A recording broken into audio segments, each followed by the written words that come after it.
নমস্কার প্রিয় বন্ধুরা, ট্রেডিসওয়াড কিচেনে আপনাদের স্বাগত। আজকে আমাদের রেসিপি মাছের মাথা দিয়ে পাতলা সব সবজি দিয়ে ঝোল। গরমের সময়ে এই ঝোলটা খেতে সবারই ভালো লাগবে। তো এর জন্য আমরা সব ধরনের সবজি, আলু, বেগুন, ঝিঙে, পটল সবগুলো দিয়ে দিয়েছি কেটে। আর এর জন্য তেল ফুটিয়ে এতে পাঁচফোড়ন আর তেজপাতা ভেজে নেব। এইবার ঢেলে দেব সবজি।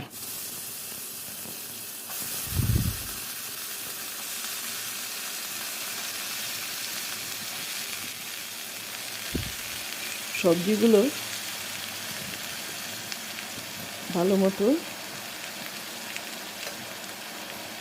নেড়ে চেড়ে এতে মিশিয়ে নেব অল্প লবণ আর হলুদ। এখন একবার ভালো করে মশলাগুলো মিলিয়ে দেব। এখন ঢেকে দেব। এবার 5 মিনিট সিদ্ধ করে ঢাকনাটা সরিয়ে নিলাম। এবার এতে দেব শুকনো লঙ্কার গুঁড়া আর অল্প লবণ আর জিরে দিয়ে এখন নাড়াচাড়া করে খোলা রেখে কষবো কিছুক্ষণ, যাতে যতক্ষণ পর্যন্ত না ভাজা মশলার গন্ধ বের হয় ততক্ষণ পর্যন্ত খোলা রেখে কষতে হবে। এইভাবে মশলার ভাজা গন্ধটা বের হলে তখন ঝোলটা খেতে খুব ভালো লাগে। আপনারা নিজেরাও দেখবেন, পরীক্ষা করে। এবার ঢেকে দেব।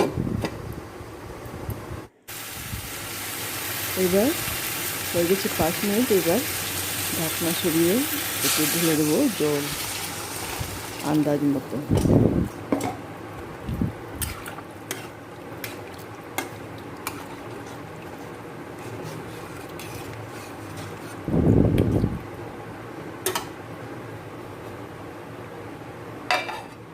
এবার ঢেকে দেব, ঢেকে সিদ্ধ করব 5 মিনিট। এবার সবজিগুলো কিছু সিদ্ধ হয়ে গেছে, এখন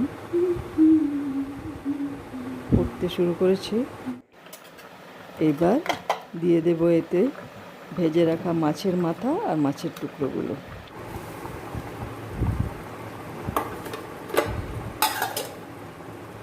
এবার খুন্তি দিয়ে মাছের মাথাগুলো আর টুকরোগুলো একটু ভালো করে মিলিয়ে নেব। এবার ঢেকে দেব। এভাবে সেদ্ধ করব 5 মিনিট। এবার খুলে দিলাম। মাছ সেদ্ধ হয়ে গেছে, সবজি সেদ্ধ হয়ে গেছে। এইবার আমাদের সবজি দিয়ে মাছের মাথার পাতলা ঝোল পুরোপুরি তৈরি। এবার পরিবেশন করতে পারবো। আপনারা ট্রাই করে দেখবেন। ভালো লাগলে চ্যানেলটি অবশ্যই সাবস্ক্রাইব করবেন এবং বেল আইকনটি টিপে দিতে ভুলবেন না। ধন্যবাদ।